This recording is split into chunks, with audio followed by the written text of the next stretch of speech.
A 12-year-old sits at his kitchen table doing homework. He has a writing assignment. 5 paragraphs on climate change. He opens his laptop, types his thoughts, and spends 40 minutes on a draft. Then, he does something his teacher does not know about. He runs it through an AI tool. It suggests improvements. He accepts a few. He submits the essay. He gets a failing grade. Not because the essay was bad, because his teacher could not tell he wrote it. Across the world right now, a version of this scene is playing out millions of times. Students using tools that exist. Teachers enforcing rules that do not account for those tools. Schools grading skills that the world outside school no longer needs in the same way. And underneath all of it, a gap is growing. A gap between what schools are preparing children for and what the world is actually going to ask of them. There is a name for it now. Researchers call it the Readiness Gap, and the data on how wide it has become will change how you think about every classroom, every homework assignment, every report card you have ever seen. The surface story about AI in schools goes like this. Children are cheating with AI. Schools need to detect it and stop it, and once they do, things will go back to normal. That story misses the point entirely. In May 2025, John Villaseñor, a senior fellow at the Brookings Institution, published a piece with a title that most educators were not ready to hear. AI has rendered traditional writing skills obsolete. Education needs to adapt. Not AI is making writing harder to teach. Not AI is creating new challenges obsolete. Think about what that word means coming from Brookings. The OECD Digital Education Outlook, published in January 2026, said the same thing. When generative artificial intelligence is used without pedagogical guidance, it may simply improve task performance without leading to genuine learning gains. Students learn to produce the output. They do not learn the thinking behind it. 92% of university students now use artificial intelligence for their schoolwork. That number was 66% in 2024. In 1 year, it nearly doubled. And the institutions responsible for educating those students are still largely operating on rules written before any of this existed. The children are not the problem. The readiness gap is. In 1972, Texas Instruments released the first affordable handheld calculator. It cost $150. By 1976, the price had fallen to $25. By 1980, every student in a developed country could own one. Schools did not adapt immediately.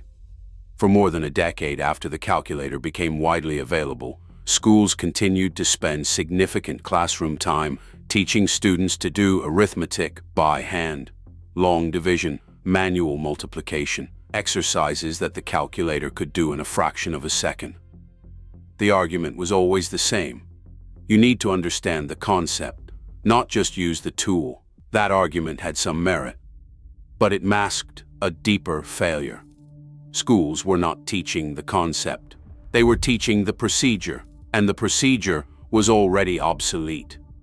It took roughly 15 years for mathematics education to genuinely restructure around the existence of the calculator. In that time, a generation of students spent thousands of hours practicing skills that the world had already decided machines would handle. Generative artificial intelligence arrived at mass scale in late 2022. It is now 2026. We are 3 years in, and most schools are still in the same position that math departments were in 1975. The readiness gap is not new. But this time, the technology is moving faster, and the skills being made obsolete are not just arithmetic. They are the foundation of how schools have measured intelligence for 100 years. In 2026, the United States has spent roughly $30 billion over the past decade, replacing textbooks with laptops and tablets in K through 12 classrooms. $30 billion. The result, according to a Fortune investigation published in January 2026, is the first generation of students who are measurably less capable than their parents in certain key areas. Not less informed, less capable of reasoning. Teachers interviewed for that investigation described what they called digitally induced amnesia. Students cannot recall information they submitted in assignments because they never committed it to memory. They produce the output. They absorb none of the thinking. The tools are in the classrooms. The pedagogy to use them well is not. The Cengage 2025 Graduate Employability Report found that only 51% of graduates believed they had sufficient artificial intelligence skills for the jobs they were applying to. Only half. And employers are increasingly treating AI fluency not as a bonus, but as a baseline requirement. The Stanford AI Index 2026 confirmed that China and the United Arab Emirates both mandated artificial intelligence education starting with the 2025 to 2026 school year. National mandates, not optional pilots, required curriculum. Meanwhile, in the United States and most of Europe, the conversation is still largely about whether AI should be permitted in classrooms at all. The countries that are moving fastest on AI education are the same ones that built the strongest AI strategies 5 years ago. The pattern is not a coincidence. An academic paper published in August 2025 titled "Training for Obsolescence" identified what researchers call the AI-driven education trap. Schools are adopting AI tools because they make teaching more efficient, but the skills that AI makes easiest to teach are the same skills that AI is making least valuable in the labor market. The more efficiently schools teach those skills, the deeper the readiness gap becomes.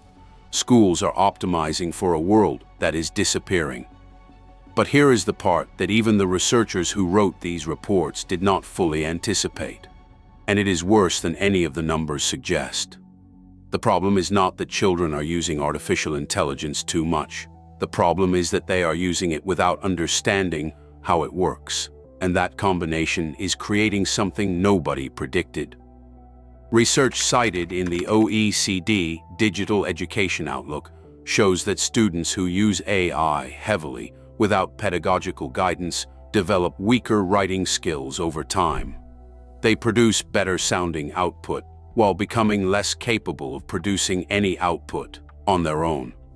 The tool does not augment their thinking, it replaces it.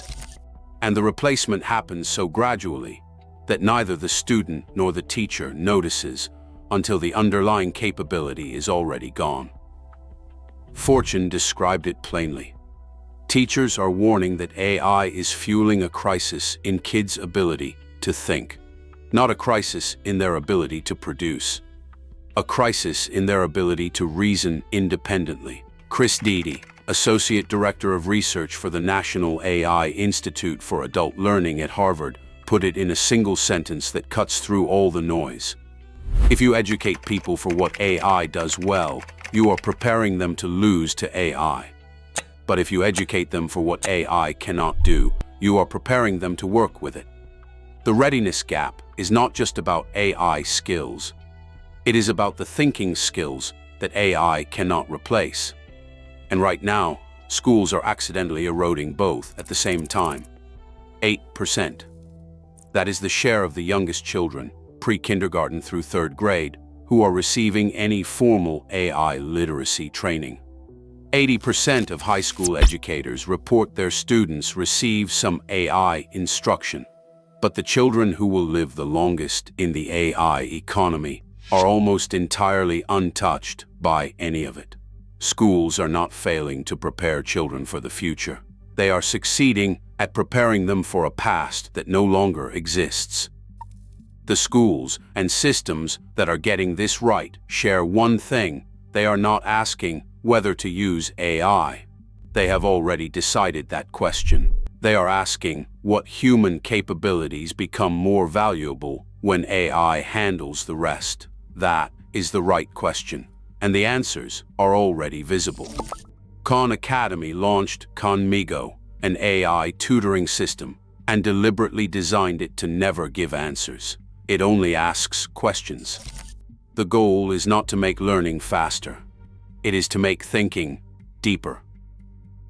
Mark Cuban told students at South by Southwest in March 2025 to spend every waking minute learning AI, not to use it for homework, to understand it well enough to build with it. His framing is this: there will be two types of companies, those that are great at AI and those they put out of business. He extended that framing explicitly to schools. The signal from the countries moving fastest is that AI literacy is not a subject. It is a lens. It gets embedded across every subject, not a standalone AI course, but a restructuring of how every subject is taught in the presence of AI. The readiness gap closes when schools stop asking how to keep AI out of the classroom and start asking what the classroom needs to become in a world where AI is everywhere outside it. If you want to keep seeing the next layer before it becomes obvious to everyone else, this is where that happens, every week, before the mainstream catches up. That 12-year-old still got a failing grade. His essay was better than what most of his classmates submitted. He used a tool that exists in every professional environment he will ever work in. He did not cheat. He did what people with access to better tools have always done. But the system grading him was built for a different world. The readiness gap is not a story about lazy students or overwhelmed teachers. It is a story about a system designed to prepare children for a set of demands that artificial intelligence is rewriting faster than any institution can follow. 92% of university students use AI. Only 51% feel ready for a job market that requires it. $30 billion spent on technology that has made one generation measurably less capable than the one before it. 8% of the youngest children receiving any AI literacy training at all. The readiness gap is real. The data is clear. And the countries that have decided to close it are not waiting for a consensus to form. The next layer was always there. Now you can see it.